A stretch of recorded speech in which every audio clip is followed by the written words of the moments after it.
last meal, the countless water bottles used to replenish your thirst, and those red Cello cups used to play pong with your friends last weekend are all still here on the earth somewhere. Plastic has been used as a cheap material for decades.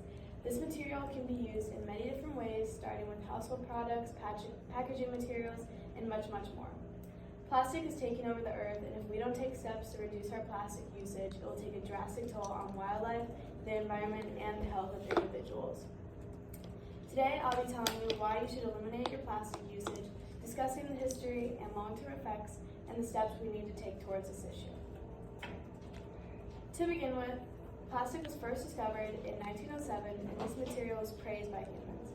According to the National Science Institute, plastic was seen as a sustainable option as to help free people from the social and economic constraints imposed by a scarcity of natural resources.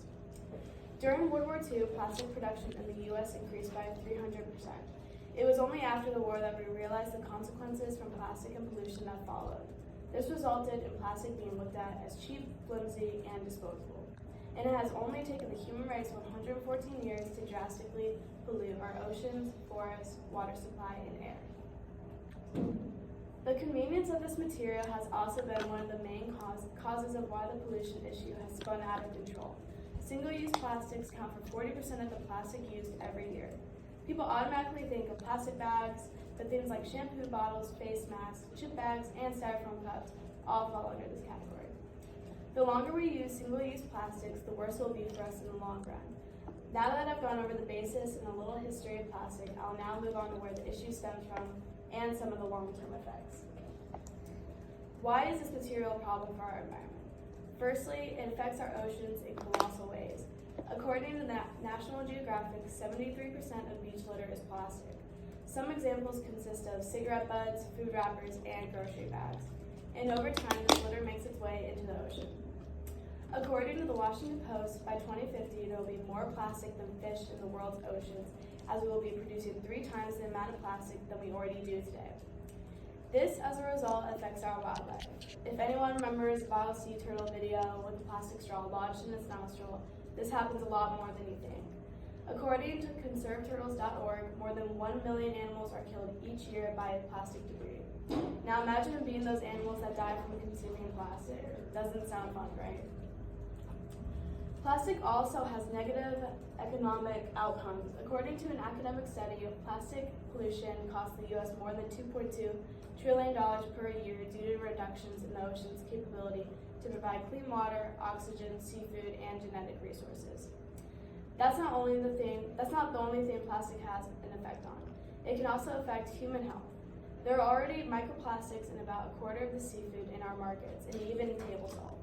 According to Jim Lee, co-director at Stanford for Ocean Pollutants, one recent survey found plastic is in 94% of tap water samples in the U.S. and in nearly every brand of bottled water. We already know that this can cause cancer, genetic disruptions, and other ill effects. So the urgency of this issue quite literally affects everything in our lives. Now that we know a little bit more on where the issue stems from and what its long-term effects are, I will lastly go over the steps to combat this dilemma and why I think you and others should start to limit your plastic usage. On the topic of limiting plastic, some of the first steps would be to put more regulations on big corporations in which they reduce their use of plastic in the years to come. Corporations could even start making materials out of eco-friendly biodegradable plastic. According to a journal article, researchers found that if companies used biodegradable coating, 180 million metric tons of carbon dioxide emissions annually would be avoided. This is definitely another good example on why we should limit the use of plastic, as there are other ethical alternatives. In regard to simpler human efforts that you and everyone else can implement, start using reusable bags, hydro flasks, and metal straws. Those are just a few of the things that you can do to limit your plastic usage. This all can make a huge difference since on average each American uses about 185 pounds of plastic a year. So please, I encourage all of you to follow these few simple steps. Just by you guys tweaking a few things in your everyday life, this can make a huge difference. It's really easy to adapt these habits, and you and your environment will benefit as a result.